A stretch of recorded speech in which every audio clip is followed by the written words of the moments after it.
내 무릎과 다리를 차서 고치지 못할 심한 종기를 생기게 하여 발바닥에서부터 정수리까지 이르게 하시리라. 아멘. 신명기 28장 25절부터 35절까지 본문입니다. 여호와께서 너를 적군 앞에서 패하게 하시리니, 여호와께서 너를 적군 앞에서 패하게 하시리니 라고 하는 말씀의 제목입니다. 25절에 나와 있습니다. 여호와께서 내 적군 앞에서 너를 패하게 하시리니 내가 그들을 치러 한 길로 나가서 그들 앞에서 7길로 도망할 것이며 내가 또 땅의 모든 나라 중에 흩어진다. 이렇게 말씀을 주고 있습니다. 여호와께서 패하게 하신다 이렇게 말합니다. 우리를 지게 하신다, 우리를 넘어뜨리시겠다, 이런 말씀이 되겠죠. 자, 그러면 이 말을 우리가 문자적으로만 볼 것이 아니라 의미적으로 우리가 살펴보아야 할 것입니다. 왜냐하면 하나님께서 하시는 일은 우리 문 밖에서 우리가 다른 사람에게 또는 이 세상에게 지게 하겠다, 너희를 패배하겠다, 이런 말이라기보다는 하나님께서 우리 안에 들어오셔서 역사하시고 행하시는 사역에 관한 내용들로 우리 가운데 주고 있기 때문입니다. 즉 하나님의 말씀을 우리 안에 들려주십니다. 내 안에 진리의 말씀이 들어오게 되는 것이죠. 원래 내가 가지고 있던 성읍, 내가 쌓았던 탑들이 있었습니다. 그런데 이런 것들이 무너지게 됩니다. 다시 말해 우리가 패배하게 된다는 거죠. 여기서 말하는 패배하다라고 하는 것은 우리가 이제 세상에서 말하는 부정적인 의미, 무엇에 진다, 패배한다, 이건 부정적인 의미를 많이 사용해왔죠. 만약에 우리가 어떤 경기에서 우리가 진다고 하면 기분이 좋지 않을 것입니다. 세상 가운데 넘어지게 된다거나 패하게 된다 그러면 기분이 안 좋게 되겠죠. 그런데 그것은 이 땅의 개념으로 준 말이 아니고 하나님 안에서 우리가 변화되게 된다. 다시 말해 말씀 앞에서, 하나님 앞에서 우리가 내려놓는 것, 내가 무너지고 하나님이 승리하신다라는 의미로 주신 내용을 이 내용을 우리가 받아야 할 것입니다. 내 적군 앞에서 너를 패하게 하신다 이렇게 말했습니다. 적군, 여기서 말하는 적군은 몸 밖에 다른 사람들을 가리키는 말이 아닌 것으로 우리가 이걸 받아야 합니다. 왜냐하면 신앙은 우리 몸 밖에 있는 다른 상대와 다른 이방인들과 싸우는 것이 아니기 때문입니다. 여기서 말하는 적군은 우리 옛사람을 가리키고 있는 말이죠. 육신 가운데 있는 상태, 즉 애굽의 상태에 있는 자의 상태를 가리켜서 적군이다 이렇게 말하고 있는 것입니다. 하나님의 말씀에 순종하지 않으려고 합니다. 육신적 본성과 정욕에 매여서 애굽과 같이 살아갑니다. 그래서 이것을 애굽으로 묘사하고 표현하고 있기도 하죠. 자, 이러한 상태를 하나님께서 우리 안에서 무너지게 하셔서 하나님께서 주인 되시겠다. 그러므로 나의 육신적 본성은 죽고 말씀만 살아나게 하시는, 하나님께서 우리를 고치시고 온전하게 하시는 과정으로 우리가 이 본문의 내용을 살펴보기를 원합니다. 자, 이것이 우리가 저주를 받게 될 것이다 라는 그 주제하에서 살펴보고 있는 내용이 되고 있기 때문입니다. 자, 우리가 이렇게 저주받는다라는 개념을 살펴봤습니다. 저주받는다라고 하는 것은 하나님의 말씀으로 말미암아 우리가 낮아지게 되는 것을 말하는 내용이었죠. 그러므로 저주받는다라고 하는 것은 나쁜 내용이 아니고 하나님의 천국이 내 안에 침노에 들어오기 때문에 내가 낮아지고 하나님께서 주인 되시는 그 과정으로 설명하고 있는 것입니다. 즉 패하게 하다, 내 뜻대로 되는 것이 무너지다 라는 것도 성경적 의미에서 보면 좋은 뜻이 되겠죠. 내가 무너져야 말씀으로 세워지기 때문입니다. 나의 육신적 본성이 다 깨어져야, 다 패배해야, 내 의가 사라져야 하나님의 역사가 나타나기 때문입니다. 자, 이 말씀을 본문에서 패하게 하신다라는 말씀으로 주고 있습니다. 그래서 세계 만국으로 흩어진다라고 하는 것은 이걸 이제 문자적으로 받으면 유대인이나 이스라엘 백성들을 각 세계 여러 민족으로 흩어지게 하는, 뿔뿔이 다 흩어버리시는 내용으로 우리가 이해해 왔습니다만, 우리가 진리적 관점을 살펴보게 된다면 내가 사라지고 하나님의 말씀으로 만들어지는 상태, 그렇기 때문에 하나님께서 우리 안에 성전으로 세우셔서 우리와 함께 거하신 상태로 가르쳐주고 있습니다. 애굽이라고 하는 상태가 우리 안에서 다 벗어나져야 되는 거죠. 떠나야 되는 것입니다. 진리적 관점에서 출애굽이라고 하는 말은 우리가 보통 애굽이라고 하는 것에서 나오다라는 개념으로 이제 많이들 이해해 왔는데요. 조금 더 깊이 있게 생각을 해보면 내 안에 애굽에 있는 모든 성질과 상태를 밖으로 내보내는 것입니다. 실제로는 우리가 나가는 것이 아니고 우리 안에 옛 본성이 떠나도록 그것을 다 바깥으로 쫓아내는 것을 가리키고 있는 말이죠. 그래서 하나님께서 우리 안에 치고 들어오셔서 말씀으로 온전케 되심으로 나의 육신적인 본성과 땅의 속성이 다 지고 넘어지고 패배하게 돼서 하나님의 말씀이 승리하게 되는 일. 자, 이것을 신앙의 과정, 구원의 과정으로 지금 설명하고 있는 것입니다.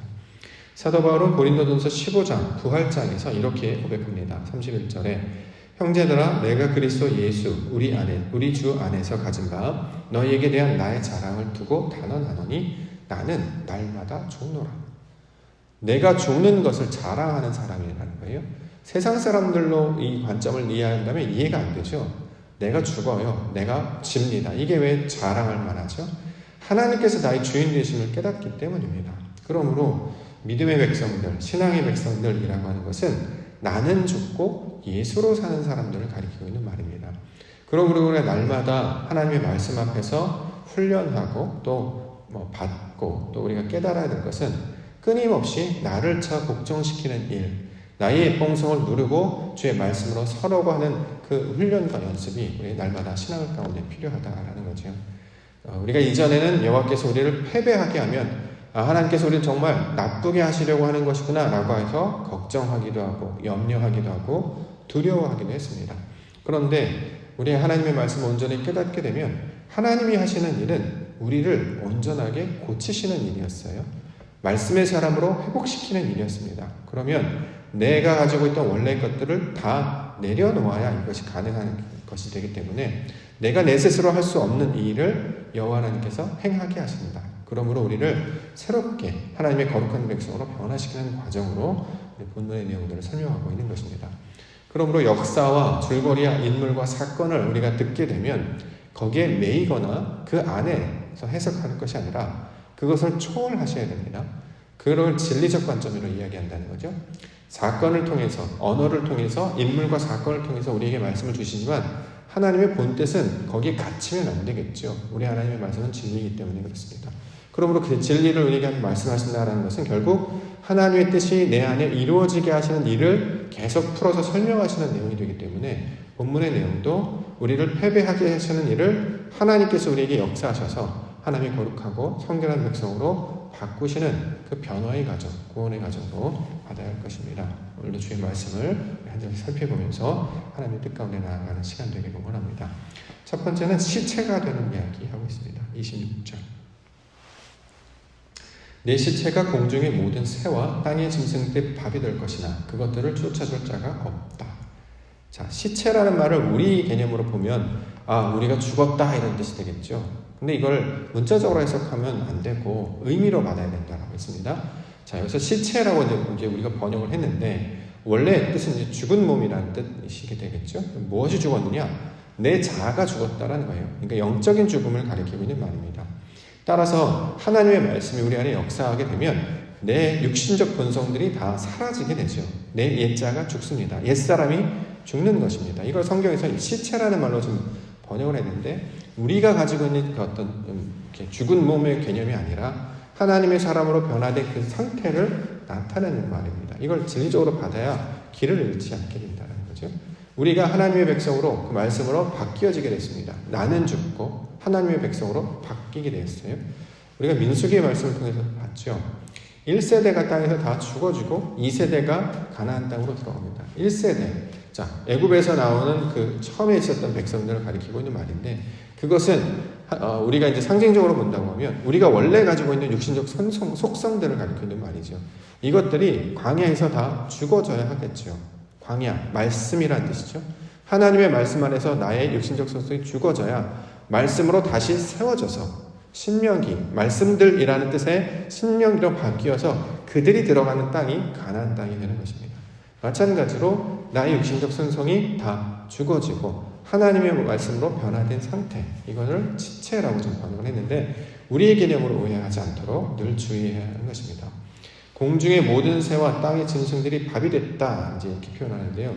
성경에서 공중의 새라고 하면 영적인 의미로 해석하기도 합니다만 진리적 관점으로 말하는 새는 하늘의 뜻을 받는 상태를 나타내는 말입니다. 우리가 믿음의 여정을 할 때 점점점 위로 올라가잖아요. 누워있던 자가 앉고 일어서고 성전에서 위로 점점 올라갑니다. 뿐만 아니라 이 바닥에 있던 자가 성전, 시온산을 향해서 쭉쭉 올라가죠. 성전으로 비유한다면 성전을 지나 성소를 지나 지성소까지 다다르는 그 모양을 통해서 하나님의 성질로 변화되는 모양을 가르쳐줬어요. 자, 우리가 창세기 5장 날에 보면 새가 창조가 되는데 이 새는 어떤 의미로 주셨냐면 하늘의 뜻과 땅의 뜻을 교통하는 모양으로 우리 가운데 주셨다는 거죠. 날개를 듣고 하늘에도 닿았다가 땅에도 내렸다 이렇죠. 우리의 육신적인 성성이 이러한 상태로 변화되어야 된다라는 것을 가리키고 있는 상징적 의미로 보아야 합니다. 그래서 이것을 다른 말로 천사라고 비유하기도 하죠. 영적인 존재를 가리키는 말이 아니라 하나님의 말씀을 가진 상태, 그래서 아버지의 뜻을 가지고 주의 말씀과 교통하는 상태를 가리키고 있는 말입니다. 우리가 이제 짐승이라는 단어도 이 땅에 나타나는 소위 말하는 네 발로 기는 짐승, 그걸 가리키는 말이 아니고요. 하나님의 말씀으로 변화되면 이 모양으로 변화된 상태를 나타내는 말씀이다라고 말씀드렸습니다. 그러니까 이걸 우리가 기존에 가지고 있던 단어를 살펴보게 되면 그냥 사람이 죽어서 그러면 우리가 무슨 동물의 왕국에 나타나는 것처럼 새들이 와서 이걸 먹고 땅의 짐승들이 이걸 훔쳐먹는구나. 그러면 이건 완전히 우화가 되죠. 성경이 동화가 되거나 신화가 되거나 저들의 이야기가 되는데 그런 의미로 주신 말씀은 아니겠죠. 그러니까 이걸 의미로 풀어보면 우리가 하나님의 말씀으로 온전하게 변화가 되면 너는 하늘의 뜻과 땅의 뜻을 교통하는 자처럼 또는 하나님의 말씀으로 온전하게 변화된 자의 모양처럼 바뀌게 될 것이다 라는 것을 밥이 된다라는 것을 번역을 해놨습니다. 원어를 살펴보게 되면 아칼이라는 말, 먹다라는 말로 이제 번역을 했는데 성경에서 먹는다라는 것은 변화를 상징하는 말입니다. 입으로 먹는다 이게 아니라 하나님의 말씀 우리가 먹어요. 먹는다라는 것은 우리가 성질이 변화된다는 뜻이죠. 자, 새의 모양으로 그 말씀의 모양으로 변화될 것이다. 그래서 그것들을 하나님의 뜻 가운데 나타나는 모양으로 지금 설명하고 있는 것입니다. 자, 우리가 이제 항상 성경을 해석할 때 길을 잃지 않도록 항상 중심에 두는 말씀이 있죠. 태초에 하나님이 천지를 창조하셨다. 이걸 항상 두면서 그 전제하에 풀어야 길을 잃지 않게 된다는 거죠. 하나님께서 아들의 모습으로 하나님의 거룩한 백성으로 그 하늘과 땅으로 우리를 변화시키시겠다. 하나님의 성분과 속성을 닮은 주의 백성들로 우리를 온전케 하시겠다라고 하는 선언이 1장 1절에 나오고 있기 때문에 그 선언 하에 이 본문들을 해석해야 엉뚱한 길로 나아가지 않게 된다는 것입니다. 자, 우리가 전제가 무엇이죠? 저주를 받게 할 거예요. 우리를 낮아지게 하실 것입니다. 우리를 낮추실 거예요. 옛사람, 육신의 문성들을 다 사라지게 하시고 하나님의 거룩한 새 사람으로 만드실 거예요. 그 이야기를 지금 계속해서 하고 있는 것입니다. 두 번째는 병에 관한 이야기하고 있는데요. 27절부터 29절. 여호와께서 애굽의 종기와 체질과 괴혈병과 피부병으로 너를 치시리니 내가 치유받지 못할 것이며 여호와께서 또 너를 미치는 것과 눈 머는 것과 정신병으로 치시리니 맹인이 어두운 데에서 더듬는 것 같이 내가 백주에도 더듬고 내 길이 형통하지 못하여 항상 압제와 노력을 당할 뿐이니 너를 구원할 자가 없을 것이며. 자, 이 말씀만 들으면 얼마나 무서운 말입니까? 하나님께서 우리를 처벌하시는구나, 징벌하시는구나. 우리가 병에 걸리는 것이 바로 저주 때문에 이렇구나. 우리가 말씀을 제대로 깨닫지 못하니까 하나님 말씀 순종하지 못하면 우리 하나님은 우리를 병들게 하시는 분이시구나. 이렇게 두려워한 존재로 하나님을 보게 된다는 거죠. 자, 그런 의미로 주신 것이 아니다라는 것을 항상 전제로 알고 있어야 됩니다. 왜냐하면 우리가 출애굽기에서 우리가 살펴본 것처럼 애굽에서 내렸던 질병과 같이 너희에게 주지 않겠다라고 약속을 해주셨어요. 그때 주셨던 말씀이 여호와 라파였다는 거죠. 고치시다, 온전케 하다, 치료하다. 말씀으로 우리를 회복하여서 우리를 온전케 하시겠다라는 것이 이 질병이라는 단어가 주시는 뜻이 되고 있습니다. 그러면 본문에 무슨 종기, 치질, 괴혈병, 피부병 이러면 하나님께서 저주를 치시기 때문에 나타나는 몸의 상태인가? 우리 하나님은 그런 분이신가? 절대 그런 분이 아니시다라는 거예요. 자비하시고 은혜로우시고 노하기를 더디하시는 분. 그래서 병을 주시고 그걸 고쳐주시는, 병 주고 약 주고 하는 분이 아니라는 것입니다. 이 여기서 말하는 그럼 이 나타나는 이 병명의 이름을 어떻게 해석해야 되냐면 진리적 관점과 해석해야 된다는 거죠. 근데 그 진리적 관점의 단어들을 쭉 펼쳐서 살펴보면 하나님의 말씀을 우리 가운데 나타나게 하시는 그런 현상, 그런 형태 또는 상태의 단어들로 구성이 되어 있습니다. 그렇기 때문에 우리는 단어에 갇히시면 안 된다는 거죠. 내가 피부병이 나타났는데 하나님 때문에 말씀 안 들었더니 하나님 피부병 주셨어. 뭐 그렇게 생각해서 돌아오게 된다고 하면 이게 하나님의 뜻이구나라고 해서 마음을 돌이키게 된다고 하면 나는 방법이 될 수 있겠죠. 그러나 전제는 예를 들어서 하나님이 다리 몽댕이를 부러뜨리셔서 돌아오게 하신다거나 그를 치셔서 돌아오게 하신다거나 그런 뜻이 아닙니다. 성경에서는 치다라는 뜻은 때리다, 그를 넘어뜨리게 그런 게 아니라 쇠를 착착착 때려가지고 피는 작업. 그러니까 우리가 철공소에 가면 쇠붙이 딱 망치에 쳐서 그릇을 만들잖아요. 그런 의미라는 거예요. 우리를 만들어 가시겠다라는 의미로 우리에게 주신 말씀인데 이것을 우리 인간들이 보는 관점으로 보다 보니까 이걸 부정적인 의미로 해석한다는 거죠. 자, 병으로 치다라고 하는 것은 우리가 이제 조금 더 해석하면 그런 말이 되겠죠. 하나님께서 우리에게 빛을 비추시면 우리 안에 연약함이 드러나게 됩니다. 예를 들어서 우리 기질, 우리 어떤 자존심, 우리 기본적인 성일기, 여러 가지 연약함, 단점들이 드러나게 되죠. 자, 이런 것들이 드러나면 어떻게 됩니까? 내가 연약한 자임을 깨닫고 나는 치료를 받아야 되는구나, 구원을 받아야 되는구나, 도움이 필요한 자이구나 라는 것을 깨달아 알게 된다는 거죠. 그런 상황을 이런 단어들로 지금 묘사하고 있는 것입니다. 본문에 보면 소경에 관한 이야기하고 있죠. 앞을 보는 자인 줄 알았는데 보지 못한 자임이 드러나게 되는 거예요. 진리를 만나고 나니까, 하나님을 만나고 나니까 나는 아무것도 아니구나 라는 깨달아 알게 된다는 거죠. 마치 내가 병자와 같이 온전하지 못한 자임을 알게 되는 것, 이게 복이라는 겁니다. 그래야 예수님께 나아가지 않겠습니까? 우리는 항상 스스로 건강하다고 생각하기 때문에 의원을 만나러 가지 않죠. 스스로 병자인 것을 깨닫지 못하니까요. 그런데 빛을 비추니까 내 안에 군데군데 다 썩어 있고 내 안에 다 뭉개져 있고 내가 다 어둠 가운데 있는 것을 알게 되니까 그분을 만나서 나를 고쳐주옵소서라고 간절한 마음으로 나아가게 된다는 거죠. 우리가 신앙에 적극적이지 못하게 되는 이유도 바로 거기에 있죠. 심각성을 못 느끼잖아요. 나병에 걸린 사람처럼 분명히 살이 썩어져 가고 있고 몸이 썩어져 가고 있는데 이걸 고통을 못 느끼는 거예요. 세상과 동행하면서 세상 사람들을 쫓아가면서 내 영적인 것이 죽어가고 있음에도 알지 못한다는 거죠. 마치 나병과 같은 모습으로 설명하고 있기도 합니다. 그런데 이게 드러나게 되는 거예요. 마치 요한복음 9장에서 죄가 심히 죄되게 하시는, 앞을 보지 못하는 소경에서 진흙을 발라주셔서 죄가 세상에 드러나도록, 우리의 연약함이 세상에 드러나도록 하나님께서 말씀하신다는 거죠.